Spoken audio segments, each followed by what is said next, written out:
pela CNN Brasil revelou que em todo o país apenas 18,2% dos vereadores eleitos este ano são mulheres.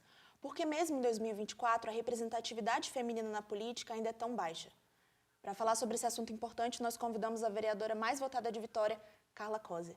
Obrigada, Carla, pela presença, é muito bom ter você aqui. Obrigada pelo convite, é um prazer e uma honra estar falando sobre esse assunto, ser a vereadora mais votada de Vitória e falar sobre a participação da mulher na política, que é a pauta da minha vida. Para começar, eu gostaria de te perguntar por que você acha que a representatividade feminina na política ainda é minoria? Olha, nós vivemos uma situação no Brasil onde as mulheres ainda não votam, não têm 100 anos. Então, esse é o grande reflexo. As mulheres não tinham essa oportunidade de participar da política, de colocar seu nome à disposição e nem de escolher quem seriam os nossos representantes. Eu tenho repetido isso ostensivamente, porque a gente lê sobre isso, a gente estuda sobre isso. A política foi feita por homens e para homens durante todo esse tempo. Então, nós temos um caminho longo a ser percorrido, que precisa ser atravessado por políticas públicas afirmativas de participação das mulheres na política. Ainda tem mulheres que não acreditam que as mulheres podem ocupar esses espaços, porque elas ainda não estão preparadas, porque não têm confiança. A gente tem uma questão estrutural de mulheres desconfiarem de mulheres, inclusive, por essa educação que, infelizmente, ainda é passada dentro de casa. Então, nós temos um trabalho gigantesco a ser feito. Por isso, eu defendo políticas afirmativas, como, por exemplo, a reserva de 50% das vagas das cadeiras legislativas na Câmara de Vereadores, na Assembleia Legislativa, na Câmara dos Deputados e no Senado, para que a gente possa ter uma ação efetiva para que as mulheres possam ocupar a política. Eu acho que a gente precisa avançar nesse sentido. Não vai dar para a gente esperar essa transformação cultural, porque ela não vai alcançar o que nós precisamos enquanto sociedade. E a participação da mulher na política é fundamental para a gente estruturar a nossa democracia. Então, eu acho que esse é um dos nossos grandes desafios. A nossa evolução cultural ela não está acompanhando a nossa necessidade enquanto sociedade. Eu gostaria de te perguntar também se você acha que existem algumas pautas que só podem vir à tona por meio de vozes femininas. Olha, nós temos grandes aliados da luta das mulheres, inclusive para a participação feminina no voto, e os homens são fundamentais, não é uma briga entre homens e mulheres, mas, inevitavelmente, a gente sabe que a participação feminina na política tem um olhar muito mais atento para demandas que são envoltas da nossa vida. Eu tenho pontuado a questão, por exemplo, da saúde pública, quando a gente fala que é a mulher que usa muito mais o sistema de saúde. Ela marca consulta para ela mesma, ela marca consulta para os seus filhos, ela marca consulta para os seus companheiros ou companheiras e para os mais velhos das suas famílias.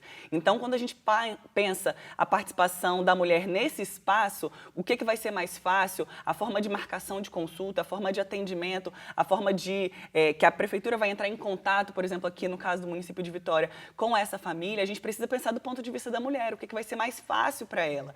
A gente tem certeza que quando as mulheres estão ocupando esse espaço legislativo, todas as suas decisões vão ser atravessadas pelo fato de serem mulheres. Quando a gente fala, por exemplo, do transporte público, que é um outro exemplo que eu gosto muito, a mulher sabe a dificuldade que é você, a partir de determinado horário, sair do transporte público e ter que caminhar até em casa. Então, quando a gente pensa numa política pública que vai permitir que, a partir de determinado horário, o ônibus possa parar em outros lugares, vai dar mais segurança para essa mulher, ela sabe que a vida dela vai ser afetada. Então, quando nós temos mais mulheres ocupando a política, a gente vai ter a vida política, todas as políticas públicas, não só aquelas, inclusive, que são afetas ao dia a dia da mulher, mas todas as políticas públicas atravessadas por esse olhar feminino, que é um olhar de atenção aos problemas das mulheres na cidade.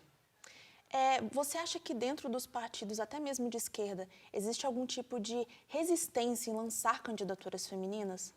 Hoje a gente ainda tem um desafio muito grande das mulheres quererem também participar na política. E mesmo aquelas que querem, não têm as mesmas oportunidades que os companheiros homens. Isso não é um problema exclusivo da direita e a esquerda não está isenta disso. Eu tenho muito orgulho do Partido dos Trabalhadores, que é um partido que trabalha com a paridade já há muitos anos, então garante nos seus diretórios municipais, estaduais, no Diretório Nacional, a paridade entre homens e mulheres, a participação de negros e negras, de juventude, da população LGBT, porque tem cotas específicas para esses nossos setoriais e secretarias, mas a gente sabe que essa não é a realidade da maior parte dos partidos. As mulheres geralmente são procuradas em cima da hora da eleição para completar a chapa, enquanto os homens são construídos enquanto figuras políticas, que são preparados para isso, ganham oportunidade muitas vezes em cargos comissionados, em espaços políticos, têm visibilidade e a mulher vem para completar a chapa, porque há uma obrigação de 30% de um gênero ou de outro. Então, nós temos desafios gigantescos, inclusive na esquerda. Nós precisamos melhorar essas oportunidades e, por isso, programas que fortalecem a participação feminina na política, não só na época da eleição, o Partido dos Trabalhadores, por exemplo, tem o Elas por Elas, são fundamentais para a gente colocar essas mulheres em pé de igualdade, porque hoje, infelizmente, ainda não existe essa igualdade, nem nos partidos de esquerda. Durante toda a sua trajetória na política, já houve algum momento em que você sofreu algum tipo de hostilidade dentro da Câmara?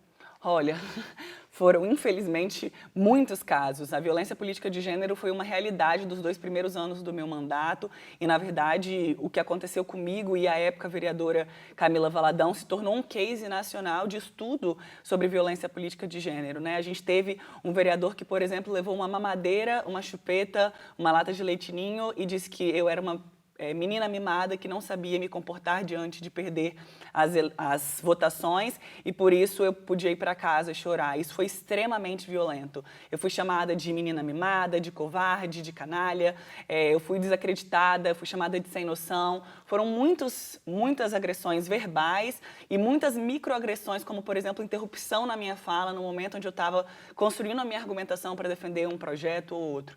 Então, tudo isso fez parte de um momento muito desafiador da Câmara de Vitória, que esteve nas páginas políticas quase policiais nesse sentido. Inclusive, há processos de violência política de gênero que estão correndo e a gente espera a tramitação confiando na justiça nesse sentido. E a violência política de gênero é um ataque à democracia, porque se você fala para a mulher que quando ela chegar naquele espaço, ela vai ser desrespeitada, vão mandar ela calar a boca, vão questionar até a roupa que ela está usando, você está falando para a mulher que a política não é um espaço para ela e que qualquer uma que se atrever a ocupar esse espaço vai sofrer as mesmas consequências. Então, infelizmente, a violência política de gênero foi uma realidade do meu mandato que a gente tem construído um novo momento agora, conversando, dialogando com os vereadores, mas principalmente mostrando para a sociedade e usando muito as redes sociais para fazer essas denúncias, mostrar que o tratamento comigo é bem diferente do tratamento com outros vereadores e, por conta disso, a sociedade está de olho. Eu acho que até a minha votação esse ano mostrou a expressividade do que a gente tem conseguido fazer, de usar as redes como esse instrumento de denúncia da violência política de gênero que acontece na Câmara de Vitória. Pois é, Carla, depois de passar por tudo isso, você se tornou a vereadora mais votada de Vitória. E eu gostaria agora, para encerrar, que você dissesse para a gente quais são as suas propostas para poder trazer mais mulheres para a política. Olha, eu acredito que isso passa por fazer as mulheres também acreditarem que elas podem ocupar qualquer espaço. Se a gente olhar as associações de moradores, por exemplo, a gente tem muitas mulheres que se envolvem, mas raramente elas são as candidatas a presidente. Se a gente for olhar síndicas de prédio, qualquer tipo de conselho, conselhos escolares, inclusive, muitas vezes a gente tem as mulheres participando, as mulheres ajudando, mas elas dificilmente são a cabeça da chapa, elas são a figura principal. Elas foram acostumadas, ou eu diria até obrigadas a estar sempre em posição de auxílio, de ajuda, de coordenação, mas nunca na liderança.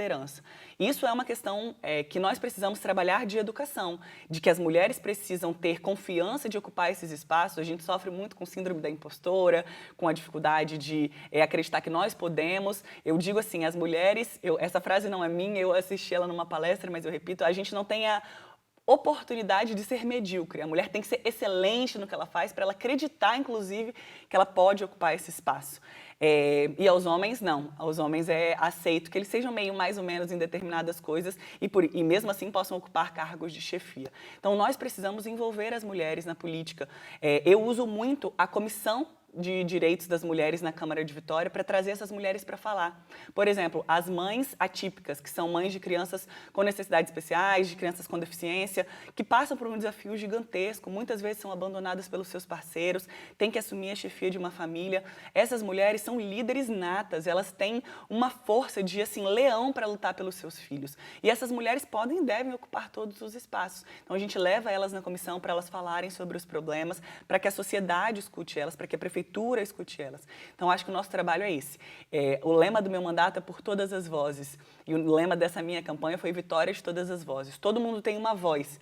Então, a gente precisa ampliar essas vozes para que as pessoas sejam ouvidas e usar o nosso mandato como esse instrumento de luta, principalmente para que as mulheres sejam ouvidas nas nossas cidades. Carla, pela primeira vez na história, nós tivemos 3 mulheres eleitas. E eu queria saber quais são as suas expectativas agora para esse seu novo mandato. Olha, são as melhores possíveis. A gente está muito feliz com a eleição de 3 mulheres para a Câmara de Vereadores de Vitória. A gente aumentou o número de vereadores de 15 para 21 e uma das grandes expectativas era que mais mulheres ocupassem esse espaço. Eu tinha um sonho de que pelo menos 5 vagas fossem ocupadas por mulheres. Nós tínhamos excelentes candidatas aqui na cidade de Vitória, muito competentes, que abrangiam pautas completamente diferentes, mas que todas eram atravessadas pelo fato de serem mulheres.